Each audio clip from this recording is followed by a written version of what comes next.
Hello, my dear viewers. As you know, CBSE has recently released a sample paper of skill subjects also. So, इस video में हम discuss करेंगे हमारा IT का sample paper that is for information technology of class 10 for the session 2022-23.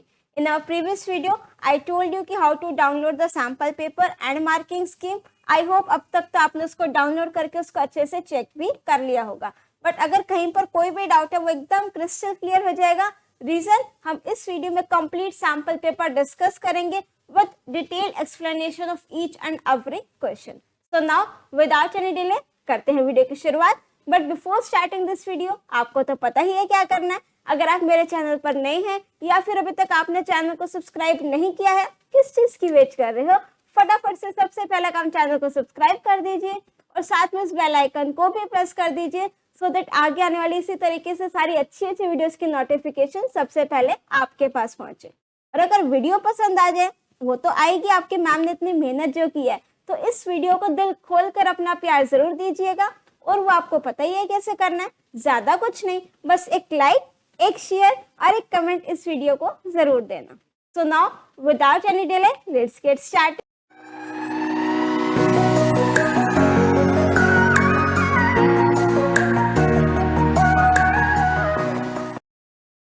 As you can see, I have downloaded the sample paper as well as its marking scheme. सबसे पहले हम आ जाते हैं इसके ब्लूप्रिंट पर.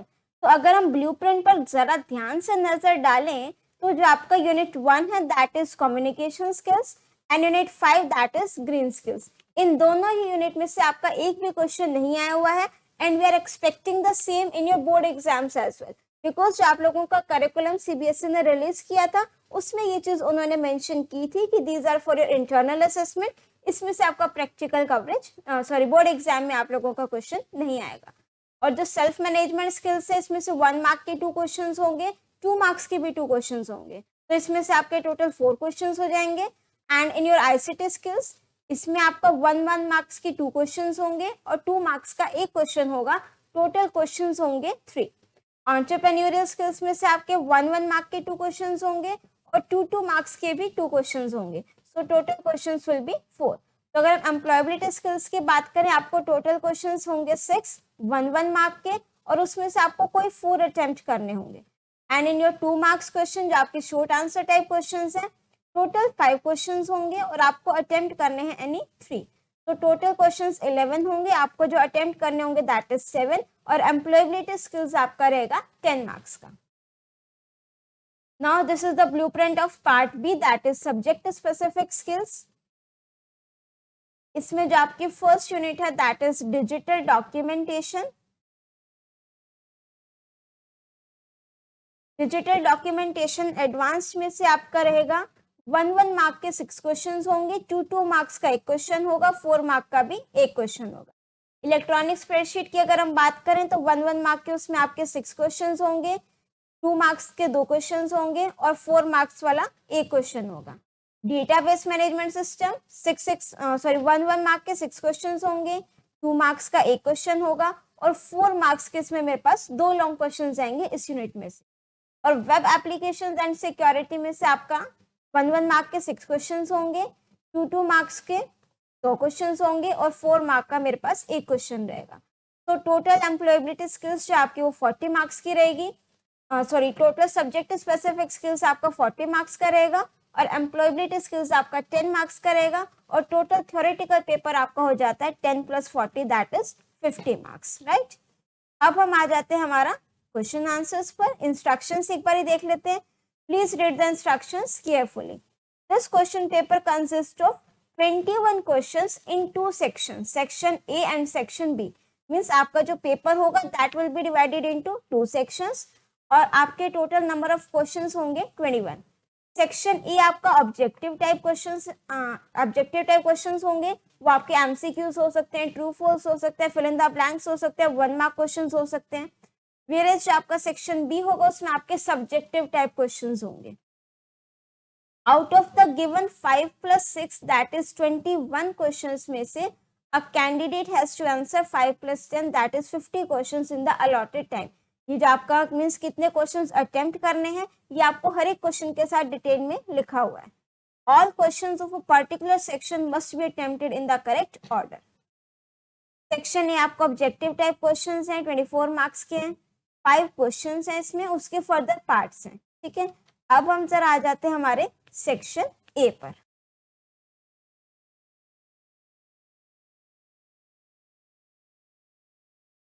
Now let's discuss the first question of objective type question.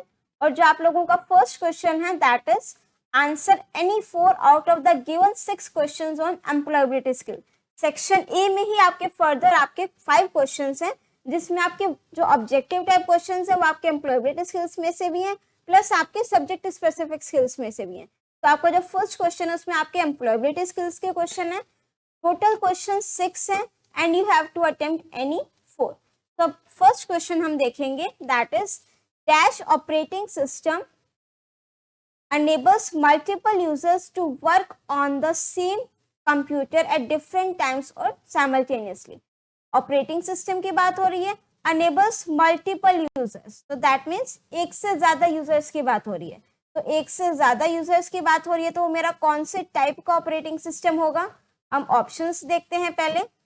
Multi programming, multi processor, multi user and then multi tasking. अब हम क्वेश्चन को ध्यान से पढ़ेंगे, ठीक है। Dash operating system enables multiple users, तो मल्टीपल यूजर्स के लिए मेरे पास कौन सा ऑपरेटिंग सिस्टम है? Multi user operating system. ये आप लोगों की मार्किंग स्कीम है जो सीबीएसई ने ही रिलीज की है सैंपल पेपर के साथ। इसमें आपको एक चीज का और बेनिफिट है कि आपको जो आपकी मार्किंग स्कीम है इसमें क्या लिखा हुआ है इस बार? सोर्स मटेरियल, कि आप लोगों के जो क्वेश्चंस हैं वो सारे सीबीएसई स्टडी मटेरियल से ही लिए हुए हैं, प्लस पेज नंबर भी गिवन है, ठीक है। कि अगर आपको कोई क्वेश्चन क्रॉस चेक करना है, वेरीफाई करना है तो आप इजीली पेज नंबर से कर सकते हो। अब फॉर एग्जांपल इन्होंने लिखा फर्स्ट का C part multi user CBSE study material से है, और कौन से पेज पर है? Page number 23। तो यहाँ पर हमारा सीबीएसई का स्टडी मटेरियल है, तो यहाँ पर हम एक बार पेज नंबर 23 पर आ जाते हैं, ठीक है।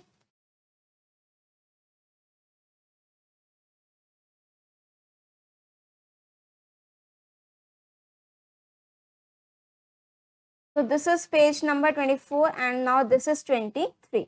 तो यहाँ पर देखो आपको मिल गया multi user operating system enables multiple users to work on the same computer at different times और साइमल्टेनियसली, ठीक है।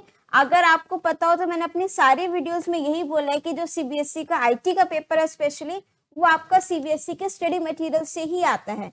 तो आप उसकी एक एक लाइन बहुत अच्छे से समझ लो, ठीक है, उसको अपना माइंड में डाल लो। अगर ये चीज कर लोगे तो आपका पेपर बहुत बढ़िया होने वाला है, ठीक है। आप मेरे वीडियोस देखो, सारे के सारा मैंने सीबीएसई स्टडी मटेरियल के बेस पर ही अपने वीडियोस में एक्सप्लेन किया हुआ है।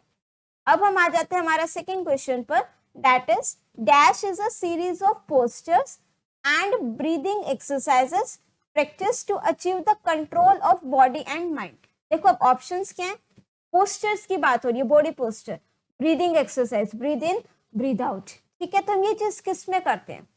Meditation, nature walk, yoga and physical exercise, ये चीज हम करते हैं योगा में, ठीक है। योगा में हमारे बॉडी पोस्टर्स बनते हैं, ब्रीदिंग एक्सरसाइज होती हैं, इससे हम अपना बॉडी या फिर माइंड को अपना कंट्रोल कर सकते हैं, ठीक है। तो इसका आंसर होगा हमारा सेकंड पार्ट का option C, that is yoga.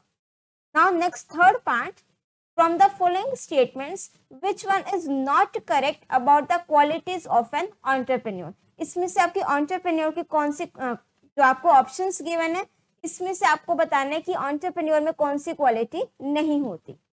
ये पार्ट में आपको गिवन है successful entrepreneurs adopt the habit of hard work from a very early stage. ये तो होती है कि काफी स्टार्टिंग से उनके अंदर अपना हार्ड वर्क की एबिलिटी होती है, हैबिट होती है। Entrepreneur should not think optimistically about the future of the business. Optimistic means अच्छा सोचना, पॉजिटिव सोचना फ्यूचर के बारे में। तो यहाँ पर लिखा है entrepreneur should not think optimistically, कि वो अपना पॉजिटिव नहीं सोचते, तो ये उसकी क्वालिटी नहीं है। बिकॉज जो हमारे एंटरप्रेन्योर्स होते हैं वो हमेशा पॉजिटिव रहते हैं, जो फ्यूचर को लेकर के उनकी थिंकिंग होती है वो भी पॉजिटिव होती है। सी पार्ट में गिवन है confident entrepreneurs must not deviate from his or her decisions too early in case success is delayed. अगर सक्सेस नहीं मिल रही है तो अपना जो उन्होंने स्टार्टिंग में डिसीजन लिया था या जो उन्होंने गोल सेट किया उससे डेविएट नहीं होंगे। डेविएट मीन्स पीछे नहीं हटेंगे, तो उस चीज को वो करेंगे, चाहे स्टार्टिंग में सक्सेस मिले या फिर ना मिले। तो ये क्वालिटी भी होती है। Entrepreneurs like to function at their own wills and rules, कि वो अपने खुद के बॉस होते हैं, खुद के रूल्स बनाएंगे, जो उनको अच्छा लगे वो करेंगे। ये क्वालिटी भी हमारे एंटरप्रेन्योर्स में होती है। तो आपसे क्या पूछा, नॉट करेक्ट, कि कौन सी क्वालिटी नहीं होती, दैट इज ऑप्शन बी। ठीक है, ऑप्शन बी क्या है, entrepreneur should not think optimistically about the future of the business, वो ऑप्टिमिस्टिक होते हैं। Now next is fourth part, to remove the files of temporary folder, we type dash in the run dialog box after pressing Windows button plus R on the keyboard। देखो जब हम Windows की और R press कर रहे हैं, right, तो यहाँ पर हम जो भी हमारे टेम्परेरी फोल्डर्स हैं उसको मुझे डिलीट करना हो, तो यहाँ पर हम क्या लिखते हैं, %temp एंड देन %, राइट। इसको लिख करके अगर मैं ओके पर क्लिक करूंगी तो मेरे पास जितनी भी मेरे सिस्टम में टेम्परेरी फाइल्स हैं, टेम्परेरी फोल्डर्स हैं, वो सारे के सारे यहाँ पर डिस्प्ले होंगे। तो वो सारे के सारे मैं अपना डिलीट कर दूंगी, तो ऑब्वियसली मेरा जो सिस्टम है वो थोड़ा सा फास्ट चलेगा। ठीक है, तो उसके लिए आप क्या करोगे, Ctrl+A प्रेस कर सकते हो, तो आपके जितने भी फाइल्स और फोल्डर्स हैं वो सिलेक्ट हो जाएंगे। उसके बाद आप डेल की से वो सारे के सारे जो आपके टेम्परेरी फोल्डर्स हैं वो डिलीट कर सकते हो, राइट। तो यहाँ पर देखो आपका ये टेम्प फोल्डर ओपन हो गया। ठीक है, इसमें काफी सारे फाइल्स और फोल्डर्स हैं। आप इसको क्या करोगे, Ctrl+A से ये सारे के सारे सिलेक्ट हो जाएंगे। उसके बाद आप यहाँ से डिलीट की प्रेस कर दोगे कीबोर्ड से, तो आपके ये सारी की सारी जो टेम्परेरी फाइल्स हैं ये आपके सिस्टम से डिलीट हो जाएंगी, right. I don't know why आज मेरा सिस्टम बहुत स्लो है, ठीक है, बट कोई बात नहीं, जब हमने वीडियो बनानी है सब कुछ अच्छे से एक्सप्लेन जरूर हो जाएगा। ठीक है, अब देखो ये आपकी जितनी भी टेम्परेरी फाइल्स और फोल्डर्स हैं ये सिस्टम से डिलीट हो रही हैं। कुछ में आपको ये वार्निंग देगा, आप चाहो तो स्किप कर सकते हो इनको। ठीक है, जो फाइल्स आपकी करंटली इन यूज होंगी। तो इतनी सारी फाइल्स आपके रिसाइकल बिन में जा चुकी हैं, अब फाइल्स काफी कम रह गई हैं। ठीक है, अब हम आ जाते हैं नेक्स्ट क्वेश्चन पर। इसका जो आंसर है that is option B, %temp and then %। Next is dash is not the quality of self confident people. जो हमारे सेल्फ कॉन्फिडेंट पीपल होते हैं उसमें इनमें से कौन सी क्वालिटी नहीं होती। First one is dependent, hard working, positive attitude, commitment. देखो जो हमारे सेल्फ कॉन्फिडेंट पीपल होंगे वो दूसरों पर डिपेंड कभी नहीं होंगे। ठीक है, हार्ड वर्किंग होते हैं, पॉजिटिव एटीट्यूड होता है, कमिटमेंट भी वो रखते हैं। तो क्या आंसर आएगा, option A, that is dependent. Self confident persons किसी पर डिपेंड नहीं होंगे। Next is part 6. From the following statements, which one is not the positive impact of entrepreneurship on society? इसमें से जो सोसाइटी पर पॉजिटिव इम्पैक्ट किसका नहीं पड़ता है, कौन से स्टेटमेंट है। Stimulates innovation and efficiency, innovation होती है, एफिशिएंसी भी इंक्रीज होती है, जॉब्स एंड एम्प्लॉयमेंट अपॉर्चुनिटीज भी मिलती हैं, सोसाइटी की प्रॉब्लम भी सॉल्व होती है, discourages welfare of the society. ये है जो नॉट द पॉजिटिव इम्पैक्ट है। ठीक है, डिस्करेज वो तो एनकरेज करता है सोसाइटी के वेलफेयर को। तो इसका जो करेक्ट आंसर होगा that is option D. Now next is question number 2। अब क्वेश्चन 2 में आपको क्या मेंशन है, answer any 5 out of the given 6 questions. आपको टोटल 6 क्वेश्चंस गिवन होंगे, उन 6 में से आपने कितने क्वेश्चंस अटेम्प्ट करने, 5 क्वेश्चंस। तो first is dash key is used to reduce the repetitive strain. अगर आपको लगता है कि कहीं पर रिपीटेटिव स्ट्रेन हो रहा है तो वहां पर हमें कौन सी की यूज करनी है। ऑप्शन क्या है, option A sticky keys, option B serial keys, option C mouse keys और ऑप्शन डी टॉगल कीज। तो करेक्ट आंसर कौन सा होगा, अगर मुझे रिपीटेटिव स्ट्रेन को रिड्यूस करना है तो स्टिकी कीज। अगर इवन आप अपना सीबीएसई का स्टडी मटेरियल भी उठाओगे तो ये सारी की सारी लाइंस वहां पर एज इट इज हैं। ठीक है, एज इट इज वो फिलअप्स एमसीक्यूज की फॉर्म में आई हुई हैं। Now next is second part, dash means that the query uses criteria. Criteria means condition you provide to hide some data and display only the required result. Means हम अपना कोई भी query apply करते हैं, क्वेरी पर हम क्या apply करते हैं, क्राइटेरिया मीन्स कंडीशन अप्लाई करते हैं। तो ये आपका किस में होता है, अब ऑब्वियसली जब हम कंडीशन को अप्लाई करेंगे तो हमारा कुछ ना कुछ डेटा हाइड हो जाएगा। फॉर एग्जाम्पल मेरे पास एक क्लास 10 की कंप्लीट स्टूडेंट्स का रिकॉर्ड है, मैंने बोला I want to display the records of दो students who secured marks above 90। तो जिन भी स्टूडेंट्स के मार्क्स 90 अबव होंगे उनका रिकॉर्ड डिस्प्ले हो जाएगा, बाकी रिकॉर्ड तो मेरे पास क्या हो जाएगा, हाइड हो जाएगा। तो that means based on condition मुझे डेटा मिला, सिर्फ रिक्वायर्ड डेटा मिला, उसको हम क्या कहते हैं, फिल्टरिंग, सॉर्टिंग, रिपोर्ट और forms. So correct answer is option A, that is filtering. Filtering का मतलब क्या होता है, छानना। तो रिकॉर्ड्स भी एक तरीके से फिल्टर होकर के आएंगे, और फिल्टर कैसे होंगे, based on the condition. Sorting का मतलब होता है to arrange your data either in ascending order और इन डिसेंडिंग ऑर्डर। रिपोर्ट्स तो जब आपको समराइज फॉर्म में, प्रिंटेड फॉर्म में डेटा चाहिए तब हम रिपोर्ट्स यूज करते हैं, और फॉर्म्स आपका यूजर फ्रेंडली मुझे डेटा चाहिए तो हम क्या यूज करते हैं, फॉर्म्स। नेक्स्ट है third part, which of the following application is not appropriate to store the data about ABC bank customers। ABC bank के कस्टमर्स है मेरे पास, उनका डेटा स्टोर करना है, तो कौन सी एप्लीकेशन अप्रोप्रिएट नहीं है। Option A is open office base. से बेस में आपका टेबुलर फॉर्म में डेटा होता है, फॉर्म्स, रिपोर्ट्स ये सब जनरेट कर सकते हैं, तो ऑब्वियसली वो अप्रोप्रिएट होगा। MS एक्सेस में भी यही काम होता है, ये भी अप्रोप्रिएट है। ओपन ऑफिस राइटर में हम अपना बैंक का डेटा जनरली नहीं स्टोर करते हैं, ठीक है। MS एक्सेल में भी हमारे पास टेबुलर फॉर्म में डेटा है, काफी सारे फंक्शंस हैं, कैलकुलेशंस कर सकते हैं, तो ये भी आपका अप्रोप्रिएट है। तो जो अप्रोप्रिएट नहीं है that is option C, open office writer, ठीक है, क्योंकि इसमें मैं अपनी कैलकुलेशंस इतनी इजीली नहीं कर सकती, डेटा फिल्टर नहीं होता है, right. Now next is fourth part, when you open a new spreadsheet by default it has a sheet named dash which is managed using tabs at the bottom of the spreadsheet। Means जब आप अपना new spreadsheet open करते हो, ये हमारा open office Calc है, ठीक है, तो ये हमारा ओपन ऑफिस कैल्क हो गया। तो यहाँ पर आप देख सकते हो बॉटम पर जो आपकी शीट टैब है, यहाँ पर शीट का नेम क्या है, शीट 1, शीट 2, शीट 3। अनटाइटल्ड 1 मेरी वर्कबुक का डिफॉल्ट नेम है, राइट। तो यहाँ पर जो करेक्ट आंसर आएगा that is option A, sheet 1। Next is fifth part, in a word processor dash option is selected। word processor that means open office writer की बात हो रही है। dash option is selected for a scaled resizing of an image।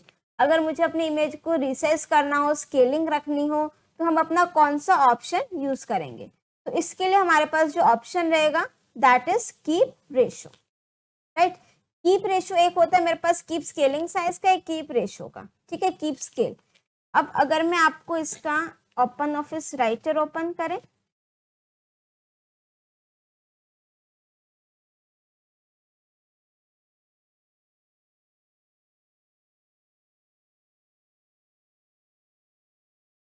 ठीक है, यहाँ पर हम अपना ओपन ऑफिस राइटर इतना ओपन कर देते हैं, इतने नेक्स्ट क्वेश्चन डिस्कस करेंगे, ठीक है। आप ऐसे नहीं तो खुद से करके देख लेना। ओपन ऑफिस राइटर में क्या होता है कि आपने जब भी कोई एक इमेज इंसर्ट करोगे तो वहां पर मेरे पास ऑप्शंस आते हैं कि मुझे स्केलिंग कितनी रखनी है, उसको जब हम क्रॉप करते हैं बेसिकली इमेज को, ठीक है, तो वो चीज यहाँ पर इन्होंने बताई हुई है। और अब हमारा जो नेक्स्ट क्वेश्चन है दैट इज मल्टीपल, ये भी अभी हम प्रैक्टिकली करेंगे, सो डोंट वरी कहीं सोचो मैम ने ओपन ऑफिस राइटर ओपन किया, प्रैक्टिकली भी नहीं करके दिखाया, ठीक है, अभी करेंगे इसको। नेक्स्ट क्वेश्चन देखते हैं, इतने multiple copies of the same file leads to dash. Multiple copies means एक की मेरे पास मल्टीपल कॉपीज है एक फाइल की, तो उसको हम क्या बोलते हैं, डेटा रिडंडेंसी। तो आपका जो सिक्स्थ पार्ट है इसका करेक्ट आंसर क्या होगा, option C, that is data redundancy. Next हम आ जाते हैं हमारा क्वेश्चन नंबर 3। क्वेश्चन नंबर 3 क्या है, answer any 5 out of the given 6 questions. इसमें भी आपको 6 क्वेश्चंस गिवन है and you have to attempt any 5 questions attempt करने। फर्स्ट पार्ट देखिए, it is a reference point. Reference point word आते ही आपको पता लगना चाहिए कि वो क्या होगा, ठीक है, आगे क्वेश्चन पढ़ने की जरूरत भी नहीं पड़ेगी। It is a reference point for the graphics which is created while positioning any image. तो वो हमारा जो रेफरेंस पॉइंट होता है दैट इज एंकरिंग। अगर आपने मेरी MCQs वाले सारे वीडियोस देख लिए हैं तो you will be glad to know, even I am also glad कि सारे के सारे MCQs उसी में से ही आए हुए हैं। तो MCQs वाले वीडियोस बहुत अच्छे से देख लेना। Next is identify the property which helps to set the number of characters in text या फिर वार्या डेटा टाइप हम लेते हैं, तो हम नंबर ऑफ कैरेक्टर्स जो सेट करते हैं तो उस कौन सी प्रॉपर्टी वहां पर मेरी यूज होती है, लेंथ प्रॉपर्टी, ठीक है। एंट्री रिक्वायर्ड प्रॉपर्टी जो होती है वो तो क्या बताती है कि अगर मैं किसी कॉलम पर लगा दूं अपनी प्रॉपर्टी एंट्री रिक्वायर्ड, तो व्हाट डज दिस मीन कि यहाँ पर मुझे वैल्यू एंटर करनी ही करनी है, मैं उस फील्ड को ब्लैंक नहीं छोड़ सकती। डिफॉल्ट वैल्यू कि अगर मैं कोई वैल्यू प्रोवाइड नहीं करी तो बाय डिफॉल्ट वो कौन सी वैल्यू लेगा, default value. Dash is designed to help users with auditory impairment, जिसको सुनने में प्रॉब्लम होती है उसके लिए कौन से वाले आपका जो ऑप्शन यूज किया गया है, that is sound sentry option, option A. ये वाला चैप्टर भी वन बहुत इंपॉर्टेंट है एक्सेसिबिलिटी ऑप्शन का, यूनिट 4 जो आपके वेब एप्लीकेशंस एंड सिक्योरिटी, उसमें से आपका जो सेशन 1 है that is accessibility, working with accessibility option. इसमें से तो क्वेश्चन आता ही आता है, आपकी जितनी भी टाइप की कीज हैं ये जरूर पढ़ लेना, ठीक है। State whether the following statement is true or false. It is not possible to create a default template in a word processor. This is false, मैं तो डिफॉल्ट टेम्पलेट क्रिएट कर सकती हूँ, ठीक है। Next is reviewers and authors can add their dash to explain their changes in the cell of a spreadsheet, ठीक है। जो भी आप स्प्रेडशीट में चेंजेस करते हो उसकी एक्सप्लेनेशन हम कहाँ पर लिखते हैं, कमेंट्स में। तो फिफ्थ पार्ट का आंसर क्या आएगा, option A, that is comment. Next last sixth part, in Calc arguments pass to a macro, ये आपका मैक्रो का क्वेश्चन है। तो हम जब आर्ग्यूमेंट्स पास करते हैं from Calc are always values, वो आपकी हमेशा क्या होती है, वैल्यूज, राइट। अब हम एक बार आ जाते हैं, हमारा ओपन ऑफिस राइटर ओपन हुआ था आई थिंक,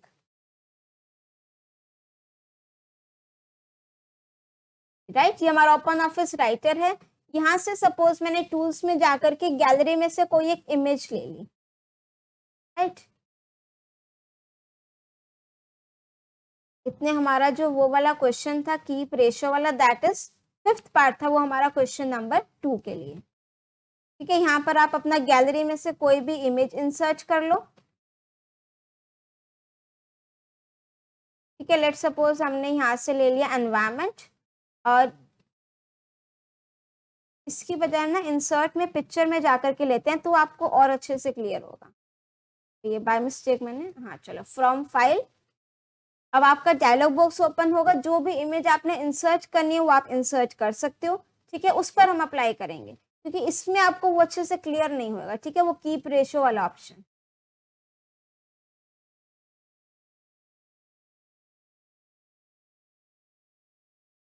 यहाँ से आप पिक्चर पर जा सकते हो और जो पिक्चर आपको इंसर्ट करनी है वो हम कर सकते हैं, ठीक है। यहाँ पर हम पिक्चर्स पर गए,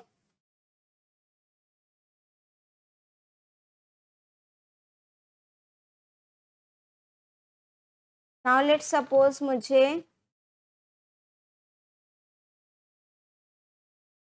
ये वाले इमेज इंसर्ट करना, राइट। इसको हमने इंसर्ट किया और ये जो गैलरी है इसको वापस से हटाने के लिए टूल्स पे क्लिक करेंगे और गैलरी पर ही टिक कर दोगे तो ये आपकी गैलरी चली जाएगी, right.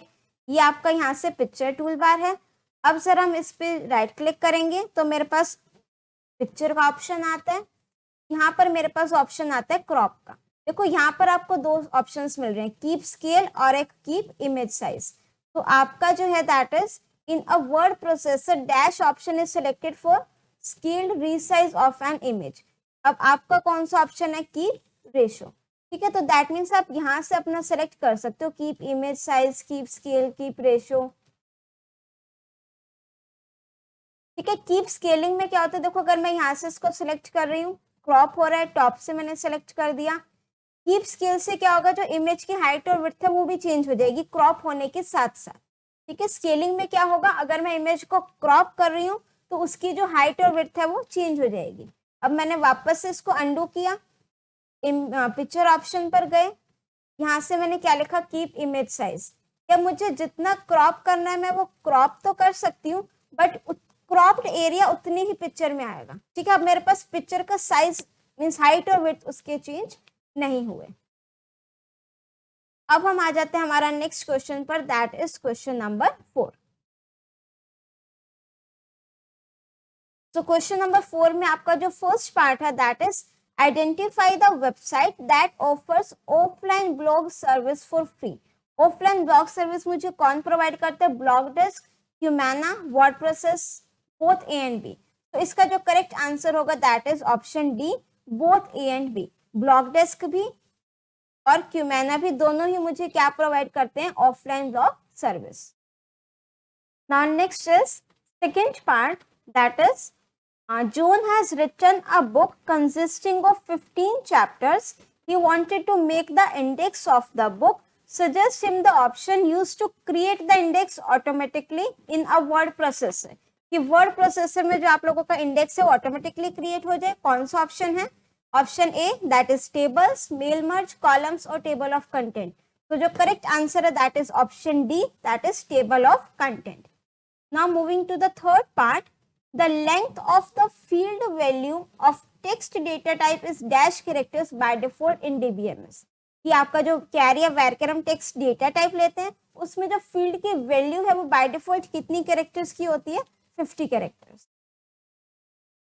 Next is fourth part, a healthy lifestyle helps to keep and improve people's health and well-being. It does not include dash.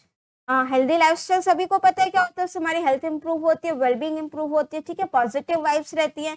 तो वो उसमें क्या चीज इंक्लूड नहीं होती है, हेल्दी ईटिंग हैबिट्स होती हैं, ठीक है, अच्छे से हमारी ईटिंग हैबिट्स हेल्दी होंगी, हेल्दी खाएंगे, जंक फूड अवॉइड करेंगे तो ऑब्वियसली हमारा लाइफस्टाइल हेल्दी रहेगा. स्ट्रेस मैनेजमेंट, स्ट्रेस को भी मैनेज करना मुझे आना चाहिए हेल्दी लाइफस्टाइल के लिए. फिजिकल एक्टिविटीज भी मुझे करनी चाहिए. सो जो इंक्लूड नहीं होता दैट इज लेस स्लीप, कम सोना चाहिए, ठीक है, हमें अपनी नींद जो है हमारा 7 to 8 आवर्स अ डे उतनी जरूर लेनी चाहिए. Now next is fifth part, in a spreadsheet using to create a hyperlink to a web FTP or client, click on the dash icon available in the hyperlink dialog box. ये आपका question है open office Calc से कि अगर मुझे hyperlink insert करना, उसके लिए इंसर्ट टैब पर जाएंगे, हाइपरलिंक पर क्लिक करेंगे और क्या गिवन है, किसका हाइपरलिंक क्रिएट करना, क्रिएट हाइपरलिंक टू अ, इसमें कोमा आएगा, वेब एफटीपी और टेलनेट, राइट. सो अगर आप यहाँ पर देखो ये आपको गिवन है वेब एफटीपी और टेलनेट, ठीक है, फर्स्ट ऑप्शन में ही मुझे गिवन है. यहाँ पर आपके 4 ऑप्शन है कि आपको किस चीज से हाइपरलिंक क्रिएट करना है. तो किस पर क्लिक करने पर ये चीज आ रही है, इंटरनेट पर. मेल वाले ऑप्शन पर मेल एंड न्यूज में अगर आपको ईमेल या न्यूज सेंड करना हो, डॉक्यूमेंट अगर आपको टारगेट डॉक्यूमेंट में आपको लिंकिंग करनी हो, न्यू डॉक्यूमेंट में लिंकिंग करनी हो तो इस पर क्लिक करेंगे. बट अगर मुझे वेब एफटीपी या टेलनेट पर लिंकिंग करनी है तो मैं किस ऑप्शन पर क्लिक करूंगी, इंटरनेट. तो यहाँ पर जो आपका करेक्ट आंसर होगा इंटरनेट मेरे को गिवन है option C. Now next is sixth part, a dash refers to a cell or a range of cell on a worksheet and can be used to find the values or data that you want formula to calculate. इसको हम बोलेंगे हमारा cell reference. Cell reference means किस cell की मैं बात कर रही हूँ, ठीक है, उसका जो हम एड्रेस देते हैं. Now next is question number 5, answer any 5 out of the given 6 questions. इसमें भी आपको 6 में से कितने क्वेश्चंस अटेम्प्ट करने हैं, 5 questions. Identify the mode where we can modify the structure of a table. कि हमारा जो टेबल का स्ट्रक्चर है उसको मुझे मॉडिफाई करना है, चेंजेस करना है, तो मैं कौन से मोड में कर सकती हूँ, data sheet view, structure view, design view, all of this. See हर बार ऑल ऑफ दिस का आंसर ऑल ऑफ दिस नहीं होता है, ठीक है. यहाँ पर जब मैं स्ट्रक्चर चेंज करूंगी that is in the design view. Data sheet view में मैं अपना डेटा एंटर कर सकती हूँ, स्ट्रक्चर व्यू मेरे पास होता ही नहीं है, ठीक है. तो जो आपका स्ट्रक्चर है टेबल का दैट इज कॉलम के नेम्स क्या होंगे, डेटा टाइप क्या होगी, उसको हम बोलते हैं स्ट्रक्चर ऑफ अ टेबल. तो वो हम किस में सेट करेंगे, डिजाइन व्यू में. डेटा शीट व्यू में कि मैंने स्ट्रक्चर डिजाइन कर दिया, अब मैं वैल्यूज एंटर कर रही हूँ कि रोल नंबर 1 एंटर करा, फिर उसका नेम एंटर किया, वैल्यूज एंटर करी. तो वैल्यूज एंटर करने के लिए मेरे पास होता है डेटा शीट व्यू. नेक्स्ट है second part, BSNL stands for dash. अब BSNL की फुल फॉर्म होती है Bharat Sanchar Nigam limited, that is option C. Next is part third, dash function takes data from a series of worksheet or workbook and summarize into a single worksheet that you can update easily. तो ये मेरे पास होता है data consolidation, right, option third. Next is fourth part, dash store data in a single table which is suitable to store less amount of data. Less amount of data की बात हो रही है, सिंगल टेबल की बात हो रही है, वहां पर मेरे पास कौन सा ऑप्शन आ जाता है, option A, that is flat file. Next is fifth part, in a word processor by default evaluates dash levels of headings when it builds the table of content. जब हम टेबल ऑफ कंटेंट की बात करते हैं तो वहां पर हमारे पास कितनी लेवल ऑफ हेडिंग्स होती हैं बाय डिफॉल्ट। कि हमने ओपन ऑफिस राइटर में करा, उसमें मेरे पास बाय डिफॉल्ट कितने लेवल्स ऑफ हेडिंग होते हैं, 10 लेवल ऑफ हेडिंग। ये हमारे पास है क्वेश्चन 5th का 5th पार्ट। अगर मैं इसकी मार्किंग स्कीम दिखाऊं आप लोगों को, this is the marking scheme, right. तो यहाँ पर इन्होंने लिखा है, ये हमारा 5th पार्ट है, sorry 5th part, right. A option लगेंगे एज पर एमएस वर्ड की। अगर किसी ने पहले हमारे पास मार्किंग स्कीम में ऐसा नहीं होता था, सारे के सारे क्वेश्चन आंसर्स हमारे ओपन ऑफिस के बेस पर ही होते थे, बट इस बार इन्होंने मेंशन कर दिया कि अगर हम एमएस वर्ड की बात कर रहे हैं तो 3 लेवल्स ऑफ हेडिंग्स होंगे, और अगर हम लाइबर ऑफिस की बात कर रहे हैं या फिर ओपन ऑफिस राइटर की बात कर रहे हैं तो वहां पर मेरे पास जो है 10 लेवल्स ऑफ हेडिंग्स होंगे। Any of the given option क्या किया गया है, करेक्ट, राइट। सो अगर आपने एमएस वर्ड के थ्रू भी कर रहे हो तो according to this marking scheme कोई प्रॉब्लम नहीं होनी चाहिए, right. Now next is 6th part. In dash network all computers have an equal status and each terminal has an equally competent CPU। ये हमारे पास हर एक CPU क्लाइंट भी होगा, server भी होगा, कोई सर्वर होता नहीं है, सबको इक्वल स्टेटस मिलता है, तो वो हमारा होता है peer to peer network, option D. इसी के साथ आप लोगों का जो सेक्शन ए है वो कंप्लीट होता है। Now let's move on to the section B.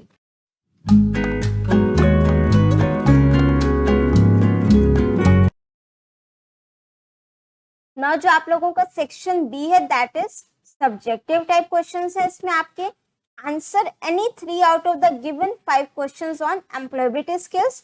ये आपको जो 5 क्वेश्चंस गिवन है from 6 to 10, these are from your employability skills and you have to answer each question in 20 to 30 words, और आप लोगों को you have to attempt any 3। तो हमारा जो क्वेश्चन 6 है that is what are the advantages of the ability to work independently। आप लोगों ने भी देखा होगा स्कूल्स में हमारे पास ग्रुप एक्टिविटी भी होती है और इंडिविजुअल एक्टिविटी भी होती है। कई बार क्या होता है, ग्रुप एक्टिविटी में सपोज 5 to 7 स्टूडेंट्स का मैम ने ग्रुप बनाया, कोई ग्रुप एक्टिविटी बनाई, तो आप लोग क्या सोचते हो कि सारा का सारा किसी 1 2 3 पर एक आधा स्टूडेंट ना उस ग्रुप एक्टिविटी में होता ही है जो बिल्कुल आराम फरमाता है, ठीक है, उसमें तो इतना कुछ सीखने को नहीं मिलेगा उस स्पेशल पर्टिकुलर पर्सन को। बट अगर हम बात करें वर्किंग इंडिपेंडेंटली, कि अगर हम इंडिपेंडेंटली वर्क कर रहे हैं तो क्या क्या एडवांटेजेस रहेंगे। तो जो सबसे पहला एडवांटेज रहेगा that is ensures greater learning. अगर आप इंडिपेंडेंटली वर्क कर रहे हो तो अपना ज्यादा आपको सीखने को मिलेगा। Next advantages, individuals feel more empowered and responsible. वो अपना रिस्पॉन्सिबल होंगे, क्यों, क्योंकि ग्रुप एक्टिविटी में कई बार क्या होता है कि किसी का ब्लेम वो किसी और पर डाल देते हैं, खुद से कोई रिस्पॉन्सिबिलिटी कोई ब्लेम अपने ऊपर नहीं लेता। बट अगर आप खुद से सेल्फ इंडिपेंडेंट हो, इंडिपेंडेंटली वर्क कर रहे हो, तो आपके पास ज्यादा एम्पावरमेंट होगी, प्लस आप रिस्पॉन्सिबल भी होंगे, ठीक है। आपको पता है कि ये सारी चीजें आप अकेले हैंडल कर रहे हो, तो कोई भी चीज उसके लिए रिस्पॉन्सिबल कौन होंगे, आप होंगे।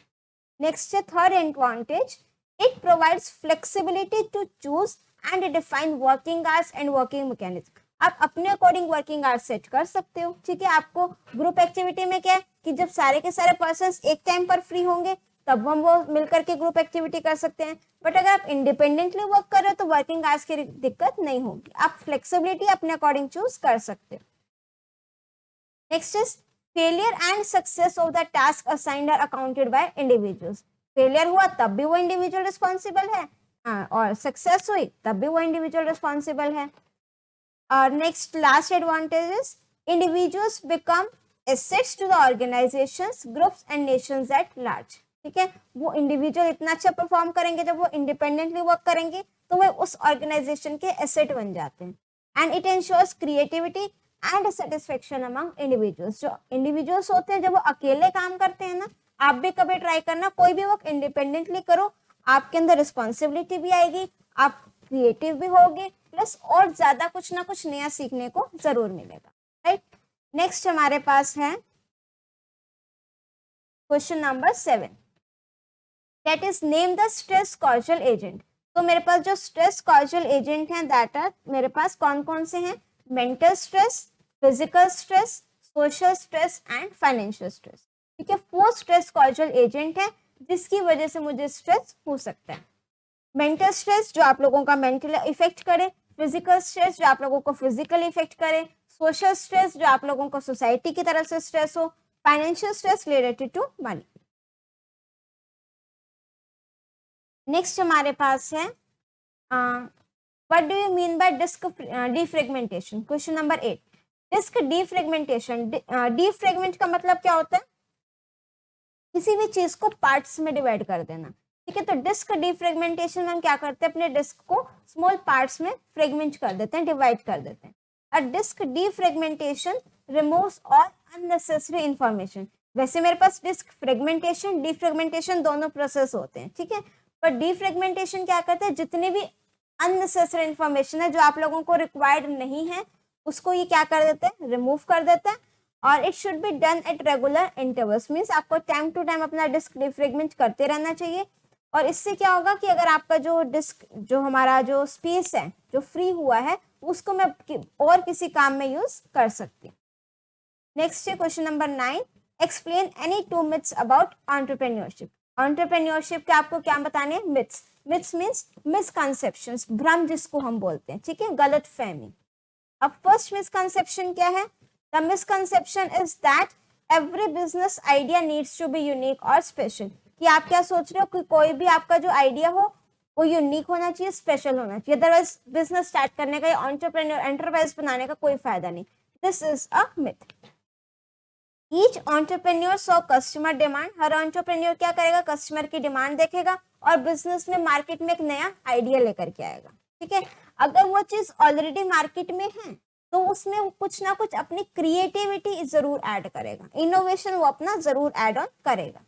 Now next is second, the misconception we have is that a person needs a lot of money to start a business। कि अगर किसी एंटरप्रेन्योर को बिजनेस स्टार्ट करना है तो स्टार्ट करने के लिए उसे सबसे पहले क्या चाहिए, फाइनेंस चाहिए, मनी चाहिए, पैसा चाहिए, ठीक है। ऐसा नहीं है, जरूरी नहीं है कि मैं जो भी बिजनेस स्टार्ट करूं उसके लिए मुझे कैपिटल या इन्वेस्टमेंट बहुत बड़ी चाहिए।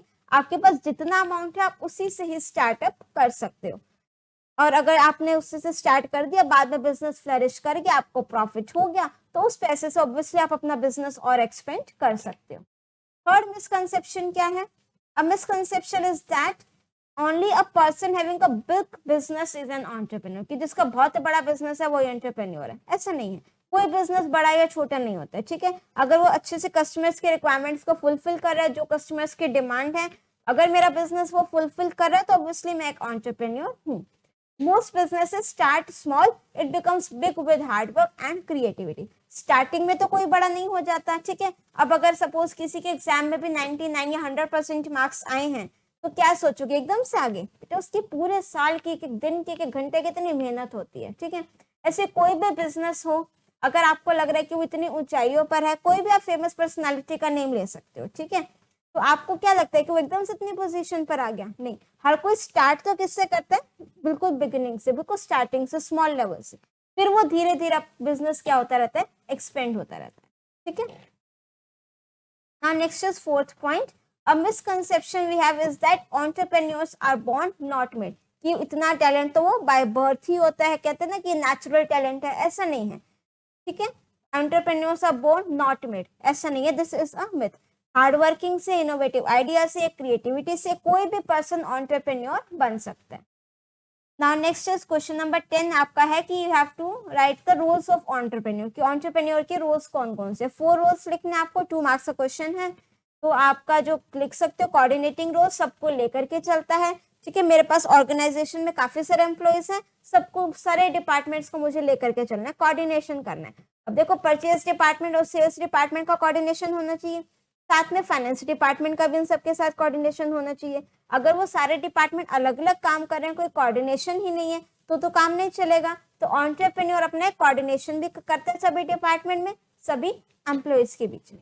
एजेंट रोल, एजेंट का काम करता है।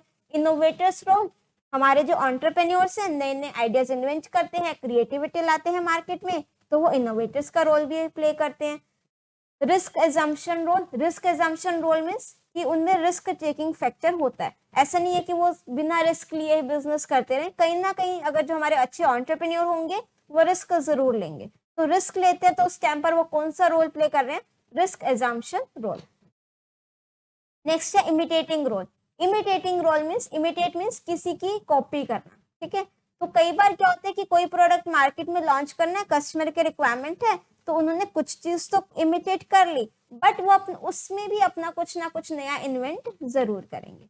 नेक्स्ट है capital formation role. Capital means related to finance. अब अगर बिजनेस स्टार्ट करना है, कैपिटल चाहिए, कौन लाएगा? एंटरप्रेन्योर लाएगा। कौन सा रोल प्ले हो गया? Capital formation role.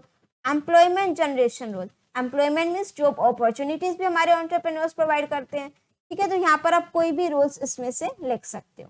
नेक्स्ट आता है हमारे पास answer any 4 out of the given 6 questions in 20 to 30 words each or 2 into 4 8 marks, ठीक है। अब हमारे पास आता है क्वेश्चन 11, दैट इज आपको अटेम्प्ट कितने करने? 4 क्वेश्चन अटेम्प्ट करने हैं, और कितने मार्क्स के हैं? 2 मार्क्स के हैं, और टोटल क्वेश्चंस कितने हैं? 6 क्वेश्चंस। इससे पहले वाला जो था उसमें आपको 3 क्वेश्चन अटेम्प्ट करने थे और वो 2 मार्क्स के थे, बट वो एम्प्लॉयबिलिटी स्किल्स के थे। अब हमारा स्टार्ट हो जाता है I think subject specific skills. तो आप लोगों का जो क्वेश्चन 11 है that is state any 2 purpose of using templates in a word document, कि हम टेम्पलेट क्यों यूज करते हैं। देखो टेम्पलेट क्या होता है? कोई भी बनी बनाई चीज मेरे पास है, उसमें मैं मॉडिफिकेशन करके, कुछ एड ऑन करके, कुछ डिलीट करके, कुछ अपडेशन करके, कुछ चेंजेस करके एक नया लेआउट बना दूंगी, ठीक है, तो वो आपका क्या होगा? टेम्पलेट। आप लोगों ने देखा होगा, आप लोग वीडियोस बनाते हो, थीम सेलेक्ट करते हो, तो आपके क्या होते हैं? टेम्पलेट्स होते हैं कि आपको बस फोटोज ऐड करनी है, म्यूजिक ऐड करो, ट्रांजिशंस ऐड करो, एनिमेशन ऐड करो, चेंजेस करो, बढ़िया से वीडियो एकदम रेडी हो जाती है। तो उन्होंने आपको क्या प्रोवाइड किया? Template, right. अब आपको इसके क्या बनाने हैं? एडवांटेजेस बताने हैं। Purpose of using template to save the time. अब वो आपको सारी चीजें जो उन्होंने टेम्पलेट में प्रोवाइड कर रखी है, वो सारी चीजें आपको करने की जरूरत नहीं है, आपका टाइम सेव हो गया। It is a pre designed document, ठीक है। अभी तक तो हम वीडियो के उसमें थे, अब हम आ जाते हैं अपना वर्ड प्रोसेसर पर, ओपन ऑफिस राइटर पर। तो हमने कोई भी सर्टिफिकेट सपोज बनाया, उसका एक टेम्पलेट बना करके रख दिया, बाद में मैं सिर्फ उसमें name, class, father's name, competition name, ये सब ऐड कर दूंगी, उसकी पोजीशन, तो टाइम सेव हो गया, बार बार वो चीज नहीं करनी पड़ी। It is a pre-designed document you can use to create documents quickly without having to think about formatting. पहले से डिजाइंड डॉक्यूमेंट्स होते हैं, फॉर्मेटिंग वगैरह सब कुछ एक बार करनी पड़ती है, दोबारा से मुझे वो सारी चीजें नहीं करनी पड़ती। नेक्स्ट हमारे पास आ जाता है question 12। Mention any 2 operations that can be performed using macros in a spreadsheet.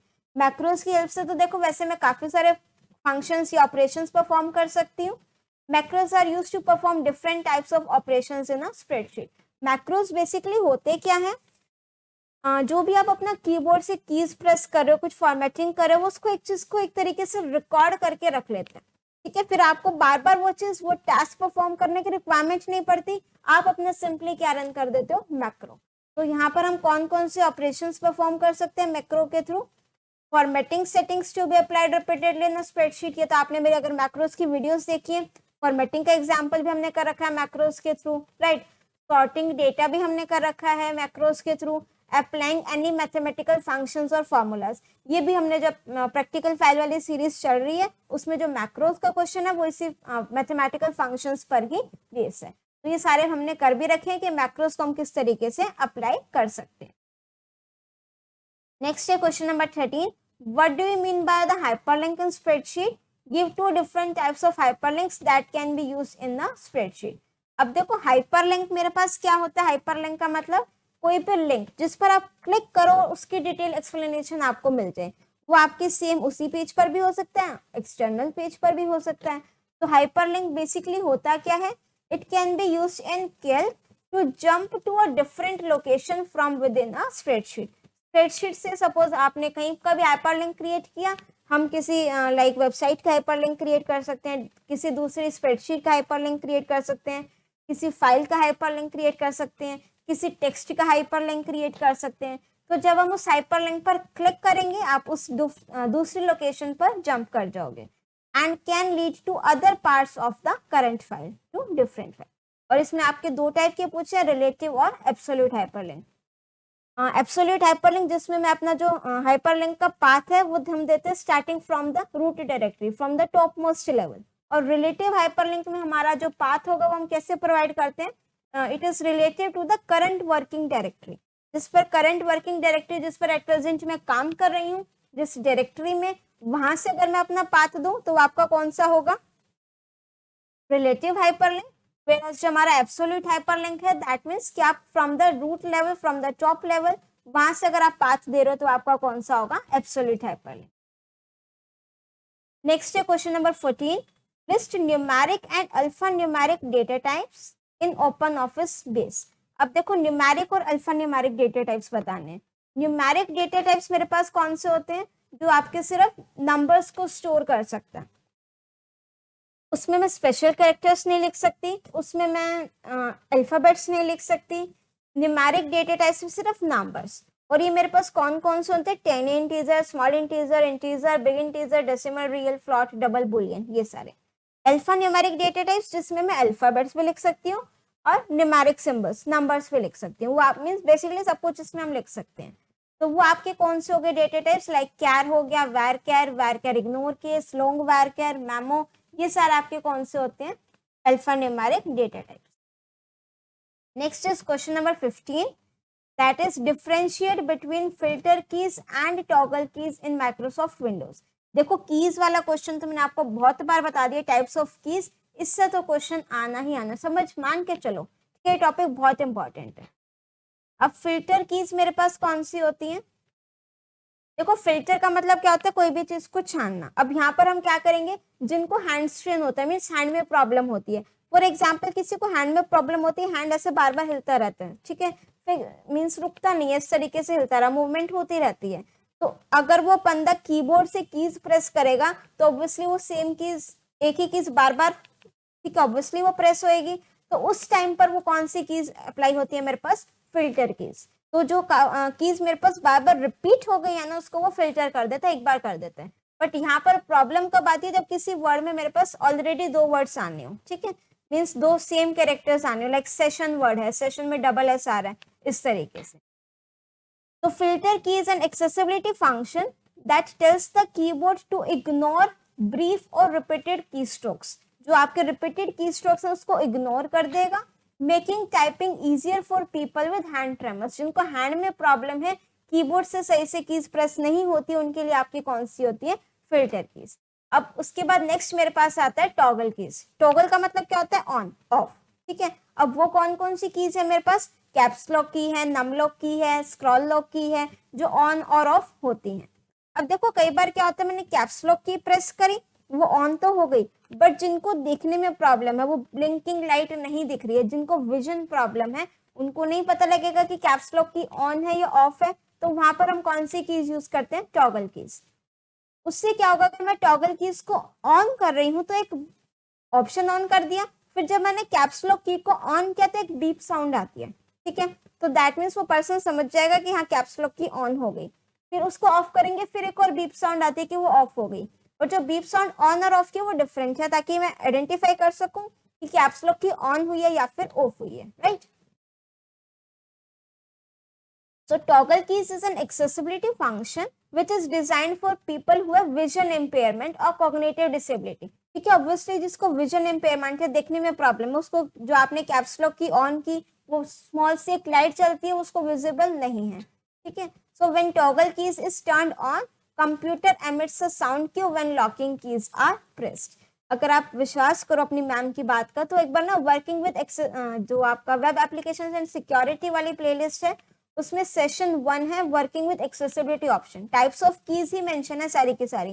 And you won't even believe कि एक एक कीज को इतने अच्छे से एक्सप्लेन किया गया है ना, कि मैंने टॉगल कीज ऑन करी, वो एमिट साउंड एमिट आ रही है, फिल्टर कीज किस तरीके से वर्क कर रही है, सारे हर एक की प्रैक्टिकल एक्सप्लेनेशन दी हुई है। बिलीव मी, वो आपको और कहीं नहीं मिलेगी। आई एम नॉट सेइंग कि हाँ भाई सब मैंने सबसे अच्छा करा रखा, नहीं, बट एक बार वो वीडियो जरूर देखना, ठीक है, काफी सारा आपको डाउट क्लियर हो जाएंगे, काफी मजा भी आएगा वो वीडियो देखने, क्योंकि एंड आई नो कि वो वीडियो बनाने में मेहनत कितनी लगी थी।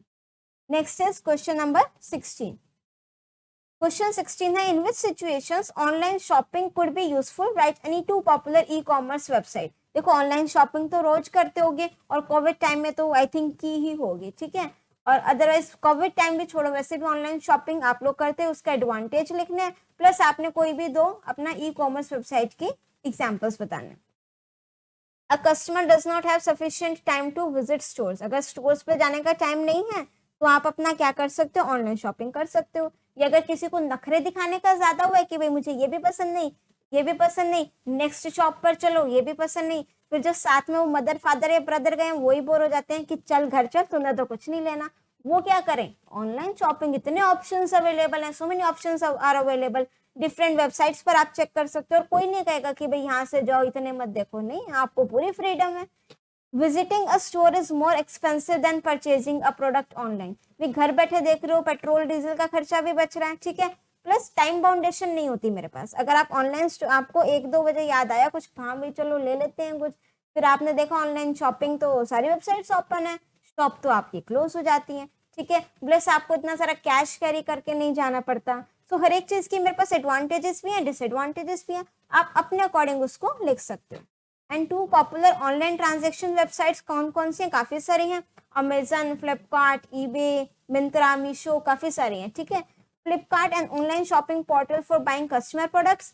ईबे अगर आपने अपने प्रोडक्ट्स को बाय करना हो, सेल करना हो, तो क्या ईबे पर हम कर सकते हैं। नेक्स्ट हम आ जाते हैं, answer any 3 out of the given 5 questions in 50 to 80 words each, और ये आपके कितने मार्क्स के हैं, 4 मार्क्स के, राइट। 17, 18, 19, 20, 21 क्वेश्चंस हैं टोटल, ठीक है। बस ये लास्ट पार्ट है आपके सैंपल पेपर का। आई होप बोर नहीं हो रहे हो, और वीडियो लाइक नहीं किया तो सबसे पहले लाइक कर दो। Now next is question number 17। Anshita is preparing spreadsheet notes for her term exam. Term exam है, स्प्रेडशीट के नोट्स उसने बनाने हैं। Help her to write short note on the following. उसको सारी चीजें बता दो, सिनेरियो क्या होता है, गोल सी क्या होता है, सॉल्वर क्या होता है, सब टोटल क्या होता है, ठीक है। सिनेरियोस देखो मेरे पास व्हाट इफ एनालिसिस टूल्स होते हैं। What if analysis tools means कि अगर मैं यहाँ पर अपना ये वैल्यू कर दूं, means like simple interest calculate करना है, कि अगर मैं प्रिंसिपल की ये वैल्यू कर दूं तो इंटरेस्ट मेरे पास ये आएगा। तो ये हम किसमें करते हैं, सिनेरियोस। इन सब चीजों को अगर मुझे सेव करके रखना हो तो हम क्या क्रिएट कर लेते हैं, सिनेरियोस। तो scenarios are a tool to test what if questions. कई बार आ जाता है dash are a tool to test what if questions, क्या लिखोगे, सिनेरियोस। या फिर आ जाता है scenarios are a tool to test dash questions, what if question. Each dash is a name. इस तरीके से आपके फिल इन द ब्लैंक्स बन सकते हैं, ठीक है। हर एक सिनेरियो का अपना नेम होता है, मैं उसमें बॉर्डर दे सकती हूँ, फॉर्मेटिंग अप्लाई कर सकती हूँ। डेफिनेशन बेसिकली ये है, it is essential saved set of cell values for your calculation. कि आपने जो भी कैलकुलेशन करनी है, लाइक आपने सिंपल इंटरेस्ट का फॉर्मूला लिखा, principal into rate into time divide by 100। अब आपने लिखा कि अगर आपका प्रिंसिपल 5000 से 4000 कर रहे हो तो इंटरेस्ट क्या होगा, रेट ऑफ इंटरेस्ट आपने 10% कर दिया तो इंटरेस्ट क्या होगा, टाइम आपने 2 ईयर से 5 ईयर्स कर दिया तो क्या इंटरेस्ट होगा। ये सारे कैलकुलेशंस आपको सेव करके रखनी है, तो हम क्या यूज करते हैं, सिनेरियोस। नेक्स्ट आता है मेरे पास गोल सीक। देखो गोल सीक और ये सॉल्वर आपके बैक ट्रैकिंग है। Back tracking means reverse calculation, जिसमें हम करते हैं कि मुझे आउटपुट तो पता है, मुझे ये चाहिए, उसके करस्पॉन्डिंग हम क्या फाइंड करते हैं, input. It is use to calculate a result based upon existing values. Existing values के बेस पर हम क्या फाइंड आउट करते हैं, result. Using goal seek option under कौन से मेन्यू में होता है, टूल्स मेन्यू में होता है। We can discover what values will produce the result that we want. इसमें मुझे रिजल्ट पता होता है कि ये मुझे रिजल्ट या फिर आउटपुट चाहिए, उसके करस्पॉन्डिंग मेरा इनपुट क्या होगा, ठीक है। एक जो बहुत बड़ा डिफरेंस है गोल सीक और सॉल्वर में, गोल सीक अगर मुझे किसी एक वेरिएबल की वैल्यू नहीं पता, हम गोल सीक यूज करेंगे। एक से ज्यादा वेरिएबल्स अननोन है तो हम क्या यूज करेंगे, सॉल्वर। सॉल्वर में हम अपने रिजल्ट को मिनिमाइज और मैक्सिमाइज भी कर सकते हैं, कि मिनिमम ये वैल्यू हो, मैक्सिमम ये इसके बाहर ना हो। नेक्स्ट मेरे पास आता है सब टोटल।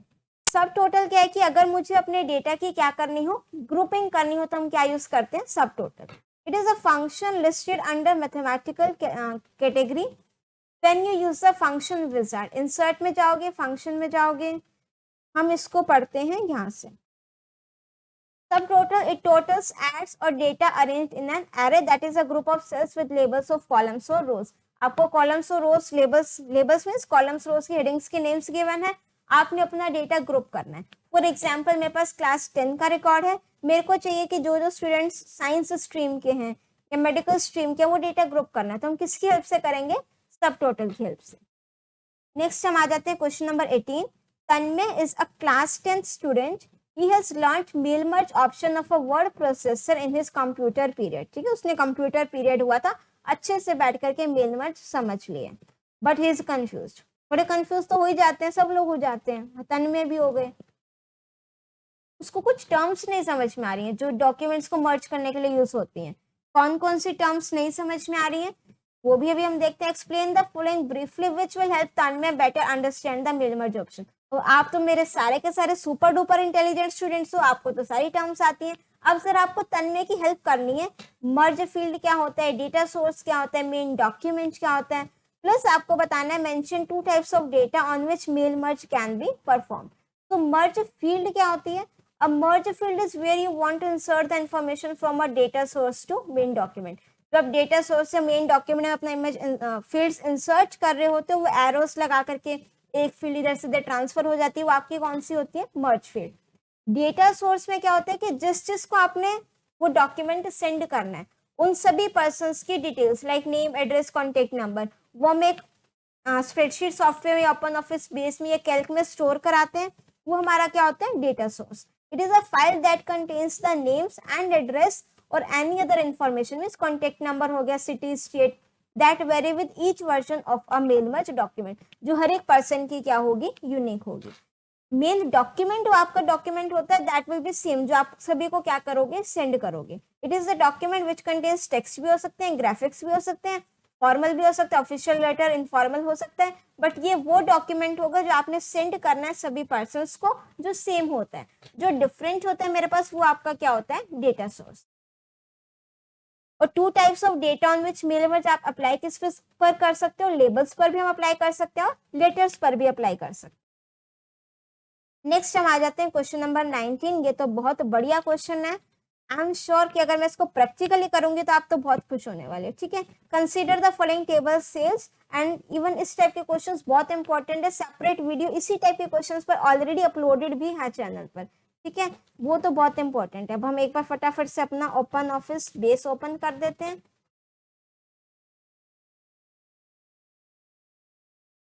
ठीक है, हम इतने क्वेश्चन देख लेते हैं। Consider the following table. Sales name से टेबल गिवन है, sale ID, product name, price और डिस्काउंट, ये चीजें मुझे मेंशन है, राइट।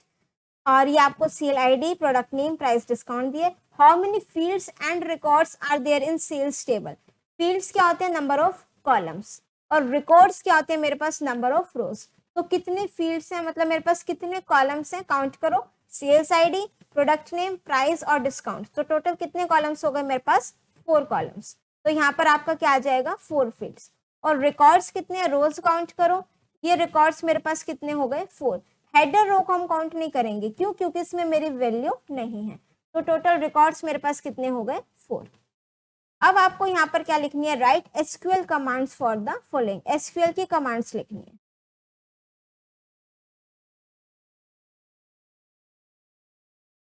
ठीक है, कमांड्स क्या क्या है? Display sales ID and price of all the products whose discount is more than 1000, right. ये भी अभी हम करते हैं प्रैक्टिकली, डोंट वरी, इतने तक आपका ओपन ऑफिस बेस ओपन हो जाएगा। नेक्स्ट है question number 20। Your friend owns a chemist shop, he needs to keep record of the medicines with their IDs, date of purchase, expiry date, price in a database program, but he does not have any knowledge about the database। आपके friend की chemist की shop है, उसको सभी medicine का data maintain करके रखना, record. उसकी उसकी आईडी क्या है, डेट ऑफ परचेज क्या है, एक्सपायरी डेट क्या है, प्राइस क्या है उस मेडिसिन का, बट उसको जो है ना डेटाबेस की नॉलेज नहीं है। Explain to him the following to get a better understanding of the DBMS concept. तो उसको आपको ये सारी चीजें बतानी है, राइट। ये हमारा ओपन ऑफिस बेस ओपन हो चुका है। इस ओपन ऑफिस कैल्क को तो हटा दो यहाँ से, ठीक है ना।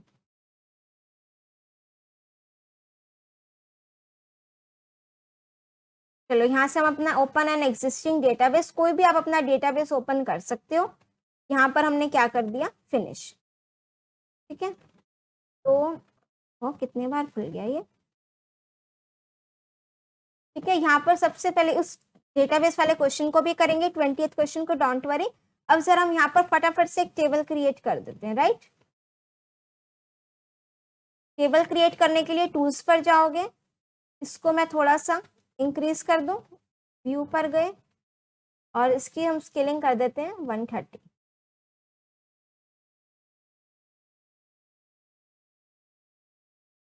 ठीक है, जब हम यहाँ पर कहाँ पर जाएंगे, टूल्स पर जाएंगे और एसक्यूएल पर जाएंगे।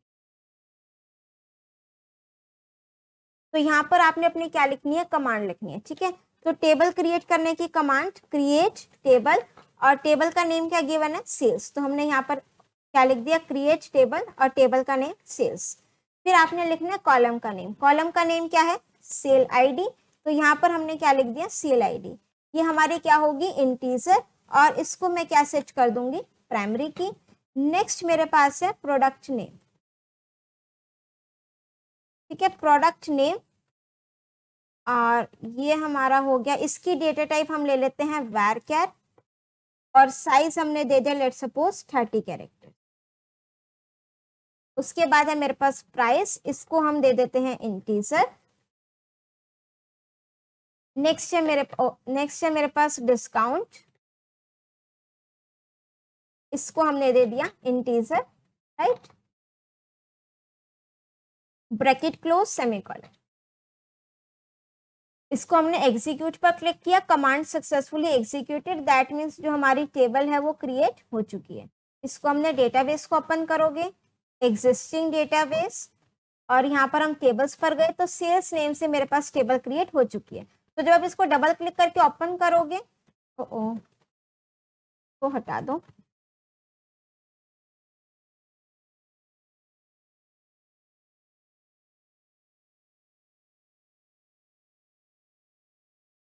अब मुझे क्या करना है, अब ये ओपन हो जाएगी। ठीक है, जब आप इसको ओपन करोगे तो आप देखोगे यहाँ पर वैल्यूज नहीं है। ठीक है, वैल्यूज लिखने के लिए हम क्या यूज करेंगे, अपनी इंसर्ट कमांड पर जाएंगे, टूल्स में गए, एसक्यूएल पर गए, यहाँ पर मैंने लिख दिया इंसर्ट इनटू, टेबल का नेम क्या है, सेल्स, और ये वैल्यूज, ब्रैकेट लगाएंगे, ये आपकी वैल्यूज है।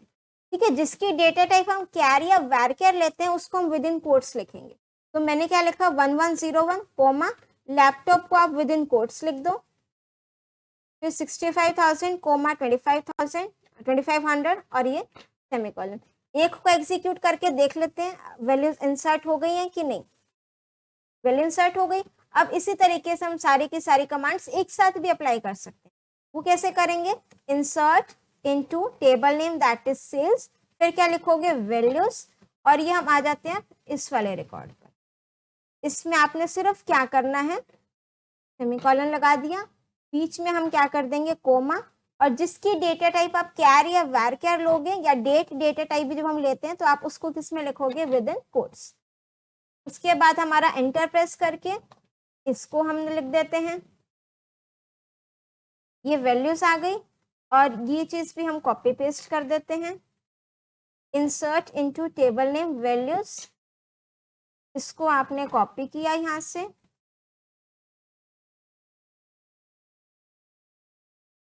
राइट, 1105 डेस्कटॉप, इसको आपने विद इन कोट्स लिख दिया है, और ये आपने लिखा 50,000, और ये 1550। लास्ट रिकॉर्ड और है मेरे पास,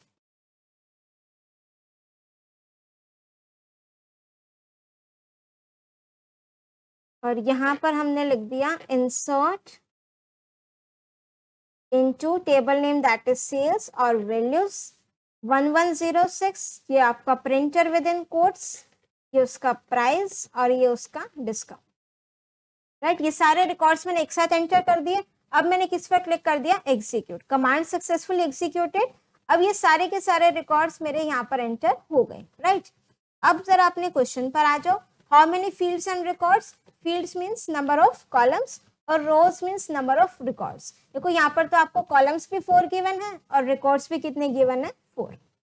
नेक्स्ट है एसक्यूएल की कमांड्स लिखनी है, क्या डिस्प्ले कराना है, sales ID and price of all the products whose discount is more than 1000। अब मेरे को सेलेक्ट क्वेरी अप्लाई करनी है। सेलेक्ट क्वेरी के लिए हम लोग क्या करेंगे, आप जाओगे यहाँ से क्वेरीज और create query in SQL view. ठीक है, तो सबसे पहले हम यहाँ पर ना अपनी एक बार टेबल ओपन कर देते हैं, सेलेक्ट स्टार फ्रॉम सेल्स, और क्वेरी रन करने के लिए शॉर्टकट की है मेरे पास F5, अदरवाइज आप इसको प्रेस कर दोगे। अब हम अपना क्वेरी एग्जीक्यूट करेंगे। ठीक है, अब हम क्या लिखेंगे, डिस्प्ले द सेल्स आईडी, इसको हम यहाँ पर लिख देते हैं ताकि आप क्वेरी इजीली एग्जीक्यूट कर सको। अब क्या क्या डिस्प्ले कराना है, सेल्स आईडी एंड प्राइस। तो मैं यहाँ क्या लिख दूंगी, select sales ID. Sales ID के कॉलम का नेम क्या है, सेल और अंडरस्कोर और आईडी, कोमा करके मैंने क्या लिख दिया, प्राइस, जो जो डिस्प्ले कराना है। तो सेलेक्ट सेल्स आईडी, सेल की स्पेलिंग अब करेक्ट, ठीक है। मेरे को आपकी आवाज आ गई थी कि मैम आपने ना सेल्स आईडी में सेल की स्पेलिंग गलत लिख दी। Select sale ID and price from table name, table name is sales of all products whose discount is more than 1000। तो जितनी भी कंडीशन, और कंडीशन हम किस में लिखते हैं, वेयर में। तो where discount greater than 1000, more than 1000 है तो ग्रेटर देन आएगा, ग्रेटर देन इक्वल्स टू नहीं आएगा। इसको अब हम हटा देते हैं यहाँ से। तो ये फर्स्ट क्वेरी है, आप इसको यहाँ से रन करोगे तो सेल्स आईडी और प्राइस आ गया, और कौन से आ गया, जिसके डिस्काउंट मेरे पास क्या है, 1000 से ज्यादा है। तो ये हमारी ओरिजिनल टेबल है। देखो 1000 से जो डिस्काउंट कम है वो एक तो ये वाला जो इंक्लूड नहीं होगा, राइट, प्लस मेरे पास बाकी 3 आने चाहिए, दैट मीन्स लैपटॉप, डेस्कटॉप और प्रिंटर, ठीक है। सेल आईडी आप देख सकते हो 1101, 1105 और 1106। तो ये 3 रिकॉर्ड मेरे पास आ गए। इनका आंसर देख लेते हैं जरा। Select sale ID price from sales where discount greater than 1000।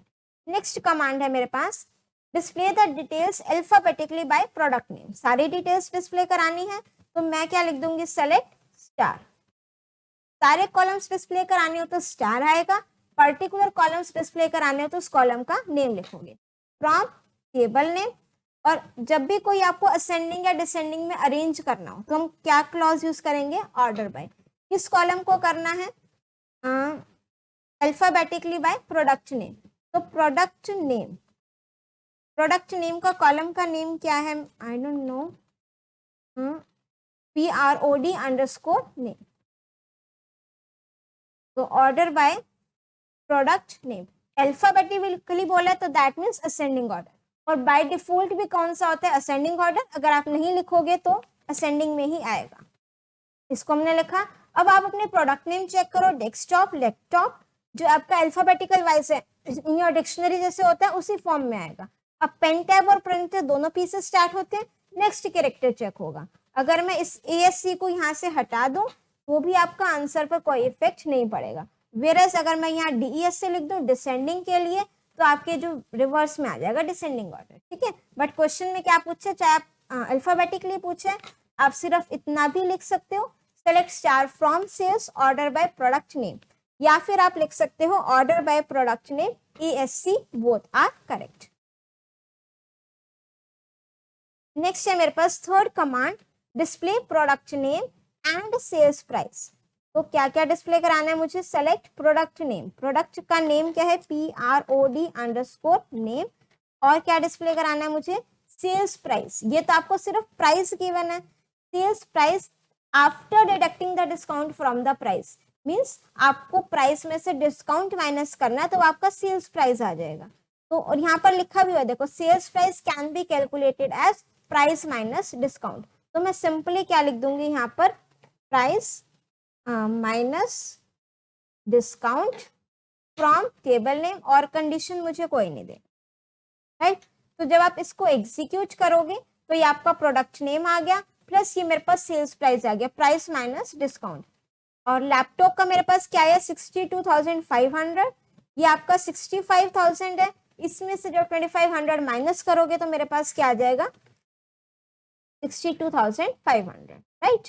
तो इस तरीके से आपका सभी जो प्राइस माइनस डिस्काउंट करके आया हुआ है। इनकी क्वेरी जरा देखते हैं, select product name price minus discount from sales. See अगर आप चाहो तो यहाँ पर हम लिख सकते हैं price minus discount as, suppose मैंने लिख दिया सेल्स प्राइस।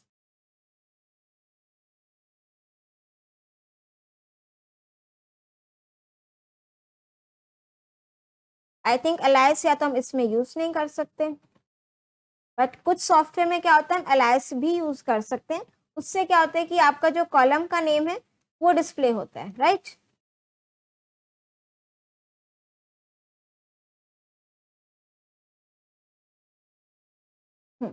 इसमें देखो हर एक लैंग्वेज के ना सिंटेक्स अलग होते हैं, कुछ लैंग्वेजेस में सिंगल कोट्स में चलता है, कुछ लैंग्वेजेस में डबल कोट्स में। आगे तुम 11th-12th में MySQL करोगे, दोनों में चलेगा, बट इसको हम क्या बोलते हैं, अलायस। अलायस मीन्स कि अगर आपको किसी कॉलम को अल्टरनेट नेम देना हो, अब मैंने प्राइस माइनस डिस्काउंट लिखा, पहले तो वहां पर क्या लिखा हुआ था, प्राइस माइनस डिस्काउंट, अब मैंने लिख दिया एज सेल्स प्राइस, तो उस कॉलम का नेम अब क्या आ गया, सेल्स प्राइस। तो आप ये वाली कमांड भी लिख सकते हो। Now next is question number 20 जो हम कर रहे थे अभी discuss. Your friend owns a chemistry shop है, उसको मेडिसिन का रिकॉर्ड एंटर करना है, उसको ये इन्फॉर्मेशन चाहिए। व्हाट इज डीबीएमएस, क्या होता है, name any 2 database programs which can be used to create a table and store the data as per the requirement. Which field can be set as a primary key, or is it possible to make more than one field as a primary key in your table? Justify your answer. तो first आपको बताना है DBMS क्या होता है, इसकी full form क्या होती है, डेटाबेस मैनेजमेंट सिस्टम।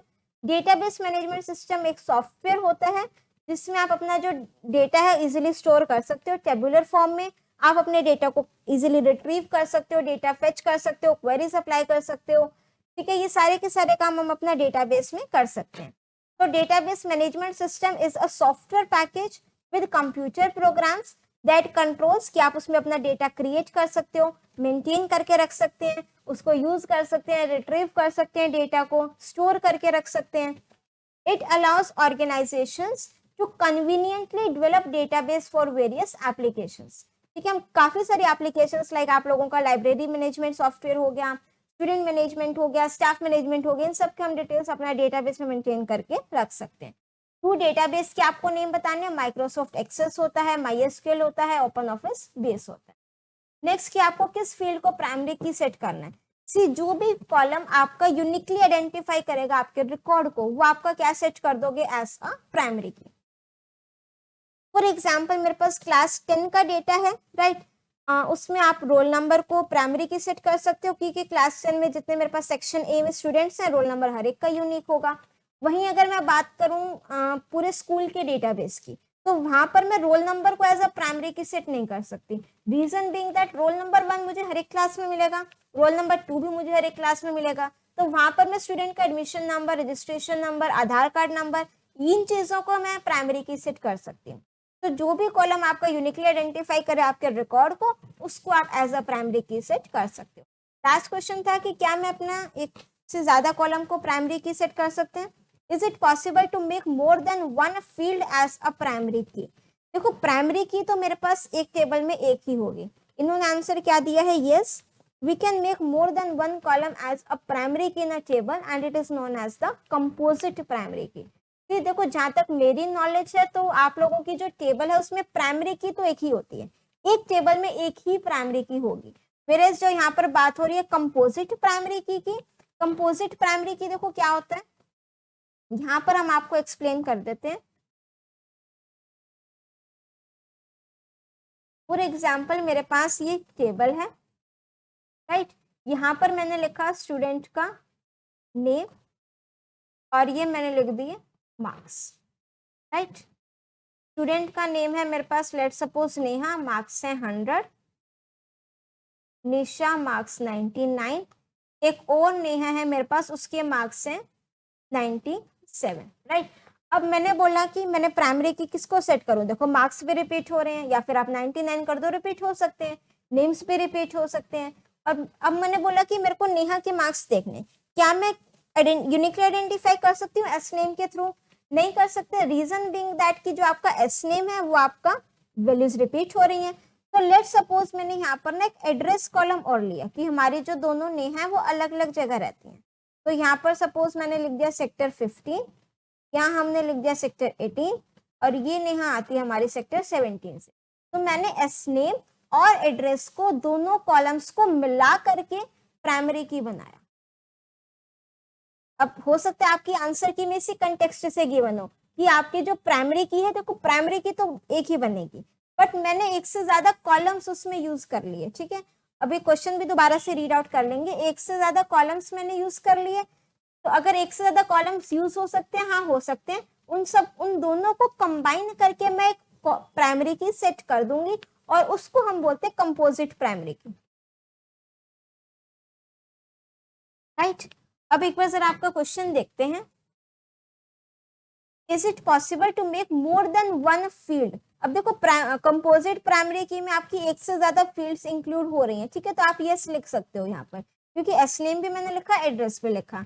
इन दोनों कॉलम्स को मैं एक बना करके अपना प्राइमरी की सेट कर सकती हूँ, और जब मैं एक से ज्यादा कॉलम इंक्लूड कर रही हूँ प्राइमरी की बनाने के लिए, उसको हम क्या बोलेंगे, कंपोजिट की, कंपोजिट प्राइमरी की, ठीक है। बट वैसे मेरे पास एक टेबल में एक ही प्राइमरी की होगी, एक से ज्यादा प्राइमरी की नहीं होगी। प्राइमरी की एक होगी, बट हाँ अगर प्राइमरी की में एक से ज्यादा कॉलम लेने वो ले सकते हैं, राइट। नेक्स्ट हमारे पास आ जाता है last question, that is question number 21। Vicky is a student of class 10. He used to get the work based on internet surfing. Internet surfing means आप ऐसे internet surf कर रहे हो, कुछ search कर रहे हो, but he is not aware of the internet and its terminology. Being a friend of Vicky, आप किस किस के फ्रेंड हो ना, तन्मय के भी, विकी के भी। एक क्वेश्चन और आया था, ठीक है, और देखो आप कितनी इंटेलिजेंट हो, सबकी हेल्प आप भी कर रहे हो। तो यहाँ पर आपने बताना है, being a friend of Vicky, help him in finding the answers of the following questions. What do you mean by internet service provider? इनकी आपने फुल फॉर्म लिखनी है, वैप और W3 की। Mention any 2 advantages of networking, plus आपने बताना है blog क्या होता है, और नेम एनी 2 ऑनलाइन ब्लॉग्स। देखो नेटवर्क, फर्स्ट क्वेश्चन क्या था, what do you mean the internet service provider.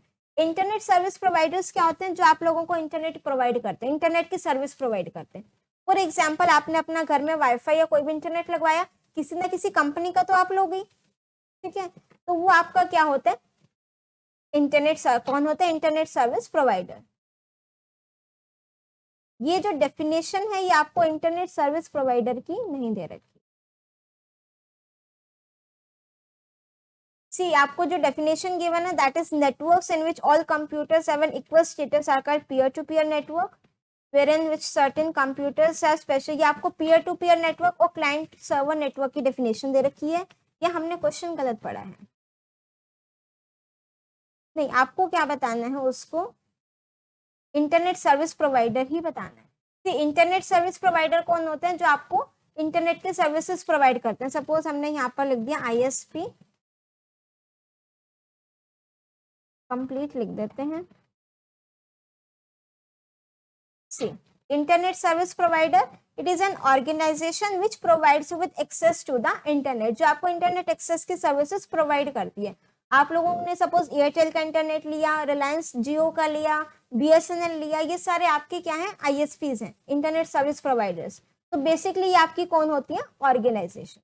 और अगर आपको यहाँ पर पूछ लें कि पीयर टू पीयर नेटवर्क या क्लाइंट सर्वर नेटवर्क कौन से होते हैं, पीयर टू पीयर नेटवर्क में क्या होता है कि आपका कोई भी कंप्यूटर क्लाइंट या सर्वर नहीं होता है, सारे कंप्यूटर्स क्लाइंट भी हैं, सर्वर भी हैं। तो networks in which all computers have an equal status are called peer to peer network. और क्लाइंट सर्वर नेटवर्क कौन से होंगे, जहां पर आपके क्लाइंट भी होंगे और सर्वर भी होंगे, राइट। इसको थोड़ा सा नीट एंड क्लीन कर दिया जाए। चलो नेक्स्ट है एक्सपेंड द फॉलोइंग टर्म्स। वैप की फुल फॉर्म आपको लिखनी थी, that is wireless access point, और W3 की आपने लिखनी है वर्ल्ड वाइड वेब। एक होता है W3C, that is world wide web consortium, right. तो अगर W3C पूछे तो वर्ल्ड वाइड वेब कंसोर्टियम, और otherwise W3 world wide web, WWW भी आपका क्या होता है, वर्ल्ड वाइड वेब। नेक्स्ट आपको पूछे एडवांटेजेस ऑफ नेटवर्किंग। नेटवर्किंग क्या होता है कि मेरे पास काफी सारे कंप्यूटर्स हैं, मैंने उनको कनेक्ट कर दिया आपस में। मेन पर्पस क्या रहता है नेटवर्क फॉर्म करने का, कि वो आपस में इंटरकनेक्ट हो गए। अब आप वो डेटा को शेयर कर सकते हैं, फाइल ट्रांसफर कर सकते हैं, हार्डवेयर शेयर कर सकते हैं, इस तरीके से। तो फर्स्ट एडवांटेज क्या है, डेटा शेयरिंग। मेरे पास नेटवर्किंग में सपोज मैंने ये मेरे पास काफी सारे कंप्यूटर्स हैं, राइट। तो मैंने इनका क्या फॉर्म कर दिया, एक नेटवर्क क्रिएट कर दिया। अब मुझे इस नेटवर्क सिस्टम से यहाँ पर डेटा शेयर करना है, फाइल ट्रांसफर करनी है, तो मैं किसकी हेल्प से कर सकती हूँ, with the help of network. अगर मैंने नेटवर्क नहीं बनाया है, सारे कंप्यूटर्स आपस में कनेक्ट नहीं है, तो मुझे with the help of pen drive या किसी और मीडियम से online means with the help of mail मैं अपना डेटा ट्रांसफर कर सकती हूँ। Hardware sharing, hardware sharing means let suppose मेरी कंप्यूटर लैब में 20 सिस्टम्स हैं, राइट, और मेरे को प्रिंट आउट्स निकालने हैं। तो अब एक ऑप्शन तो मेरे पास क्या है कि हर एक सिस्टम से मैं प्रिंटर अटैच कर दूं, but that will be very costly. तो मैं क्या करूंगी, नेटवर्किंग कर दूंगी और उस नेटवर्क से अपना एक सिस्टम वो प्रिंटर अटैच कर दूंगी। तो प्रिंटर या कोई भी हार्डवेयर और स्कैनर हो गया, मैं उसको शेयर कर सकती हूँ। तो इंस्टेड की मैं सभी प्रिंटर्स की कॉस्ट लगाऊं 20 प्रिंटर्स की, what I will do, I will install one printer only. Networking system से कनेक्ट कर देंगे तो मेरा काम एक ही प्रिंटर से चल जाएगा। इंटरनेट एक्सेस शेयरिंग, हर एक सिस्टम पर अलग अलग इंटरनेट लगवाने की जरूरत नहीं है, एक बार लगवाओ और शेयर कर दो। Usage of network based applications, कोई भी आपकी नेटवर्किंग बेस्ड एप्लीकेशंस हम उसको भी शेयर कर सकते हैं। अब आपने बताना है ब्लॉग क्या होते हैं, plus you have to write names of any two blogs, या फिर एडवांटेजेस लिखने आई थिंक। अब ब्लॉग देखो क्या होता है, कोई भी डिस्कशन स्टाइल, आपने कोई भी ब्लॉग बनाना हो, आपको कुकिंग पसंद हो या फिर आपने डेली के अपने ब्लॉग्स लिखने हो, अपनी दिनचर्या के बारे में लिखना हो, व्लॉग्स अलग चीज होती है, ब्लॉग्स अलग चीज होती है। ठीक है, व्लॉग्स तो आपने देखा होगा वीडियोस के फॉर्म में हम लोग व्लॉग शूट करते हैं, पूरा कहीं घूमने गए, डेली रूटीन है, वो व्लॉग बना करके अपलोड वीडियो दे दी। ब्लॉग क्या होता है, वो वीडियो के फॉर्म में नहीं होता है। ठीक है, आपका डिस्कशन स्टाइल, आपने अपना नॉर्मल कुछ भी डिस्कस करना हो, अपने व्यूज लिखने हो, वो हम अपना ब्लॉग बना सकते हैं। तो it is a discussion style site used by non technical और technical users. Non technical means जिसको प्रोग्रामिंग की इतनी नॉलेज या इतनी नॉलेज नहीं है उसको। तो ऐसा क्यों कह रहे हैं कि नॉन टेक्निकल भी यूज कर सकते हैं, क्योंकि मेरे पास काफी सारे जो ऑनलाइन ब्लॉग वेबसाइट्स हैं आपको रेडीमेड मटेरियल टेम्पलेट्स प्रोवाइड करती हैं। आपने ज्यादा कुछ नहीं लिखना, बस अपना लॉगिन करो, ब्लॉग क्रिएट करो और अपना जो भी टेक्स्ट है अपना टेम्पलेट बना दो। ठीक है, blogs are similar to an online personal diary and simple to use. Online personal diary लिखते हैं, पूरे दिन में आज ये हुआ। आपने सपोज मदर्स डे है, आपने मदर्स डे पर ब्लॉग लिख दिया। एग्जाम है, एग्जाम से पहले के फियर के बारे में ब्लॉग लिख दिया। आप कोई भी अपना डिस्कशन कर सकते हो। The advantage of offline blog is it can be created first. आपका एक बार सेकंड क्वेश्चन पढ़े, क्या पूछा हुआ है।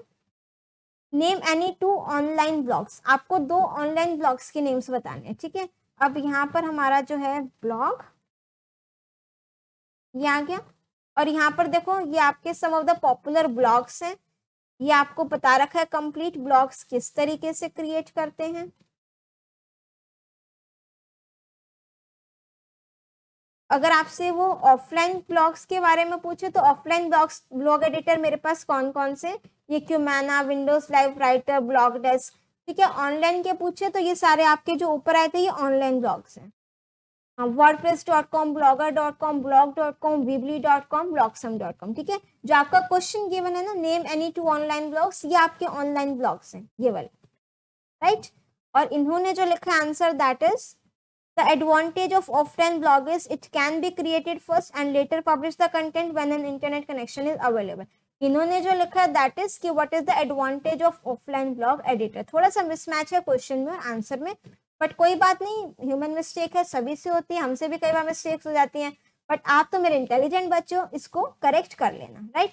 जो क्वेश्चन नंबर 21 है, जो विजुअल इम्पेयर्ड स्टूडेंट्स हैं, अगर उन्होंने सर्टिफिकेट होते हैं, हम जब LOC आपके जो स्कूल में आपको पता होगा, जिन्होंने विजुअल इम्पेयर्ड स्टूडेंट्स हैं उनको ये वाला क्वेश्चन अटेम्प्ट करना। ठीक है, 21 उनको ये क्वेश्चन अटेम्प्ट नहीं करना, वेरेज जो बाकी स्टूडेंट्स हैं जो विजुअल इम्पेयर्ड नहीं है उनको ये क्वेश्चन नंबर 21 ये अटेम्प्ट करना था। अब कोई विजुअल इम्पेयर्ड स्टूडेंट है, ये वीडियो देख रहे हैं, तो मैं क्वेश्चन भी एक्सप्लेन कर रही हूँ, बट ऐसा मत सोचना कि भाई हम तो विजुअल इम्पेयर्ड स्टूडेंट्स नहीं है तो हम ये क्वेश्चन क्यों समझे, हम तो बस वीडियो बैक करके जा रहे हैं। नहीं, हो सकता है ये क्वेश्चन बाद में आपका किसी और फॉर्म में आ जाए।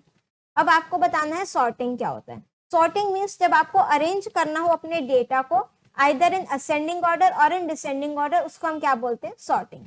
नेक्स्ट है मेरे पास रेफरेंशियल इंटीग्रिटी क्या होता है। जब मुझे अपने डेटाबेस में एक साथ टेबल्स गिवन होती हैं, उसके बीच में मुझे एक्यूरेसी मेंटेन करके रखनी हो, कंसिस्टेंसी मेंटेन करके रखनी हो, तो हम क्या यूज करते हैं, रेफरेंशियल इंटीग्रिटी। नेक्स्ट है मेरे पास मैनी टू मैनी रिलेशनशिप क्या होता है। मैनी टू मैनी मीन्स कोई भी टेबल, 2 टेबल है जिसके बीच में मुझे रिलेशनशिप बनाना है, तो उसमें मेरे पास कोई भी टेबल में प्राइमरी की नहीं है। एक मेरे पास होता है 1 to many, कि एक टेबल में प्राइमरी की है, एक में नहीं है। एक होता है 1 to 1 रिलेशनशिप, दोनों टेबल में प्राइमरी की है।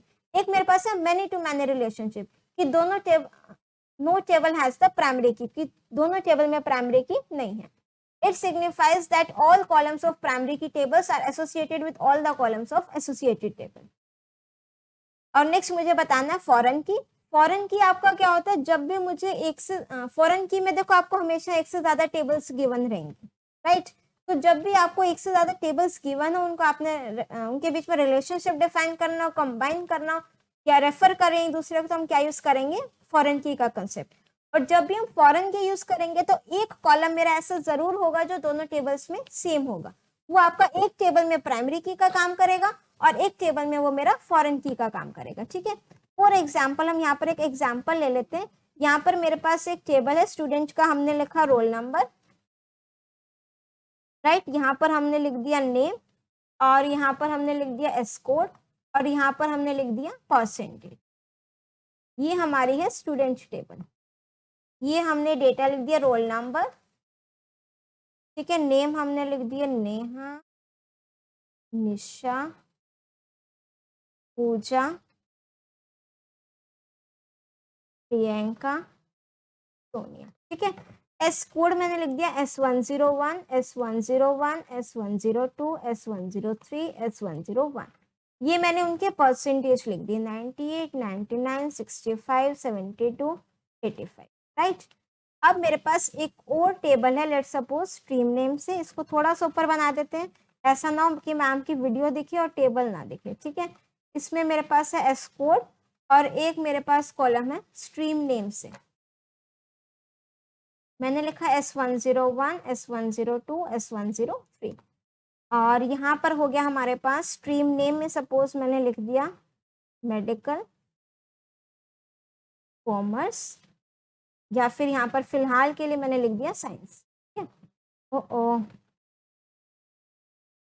एस कोड स्ट्रीम नेम, यहाँ हमने लिख दिया साइंस, कॉमर्स और ये आपका हो गया आर्ट्स। ठीक है, अब लेट सपोज मैंने आपको बोला कि जो हमारा रोल नंबर 1 है ना नेहा, उसने कौन सी स्ट्रीम ले रखी है। तो क्या आप मुझे सिर्फ इस टेबल को देख करके बता सकते हो कि उसके पास कौन सी स्ट्रीम है? नहीं, क्योंकि मुझे तो स्ट्रीम कोड पता है, स्ट्रीम का नेम नहीं पता। तो दैट मीन्स मुझे दूसरी टेबल को रेफर करना पड़ेगा, राइट। अब यहाँ से मैं देखूंगी स्ट्रीम कोड क्या है नेहा का, S101, 101 के करस्पॉन्डिंग स्ट्रीम क्या है, साइंस। तो हम बता सकते हैं नेहा ने क्या ले रखा है, साइंस, राइट। तो जब भी हम फॉरेन की बात करेंगे, दो टेबल्स होंगी, इवन दो से ज्यादा भी हो सकती हैं। एक कॉलम आपका दोनों टेबल में ऐसा जरूर होगा जो लिंक कर रहा होगा दोनों टेबल को।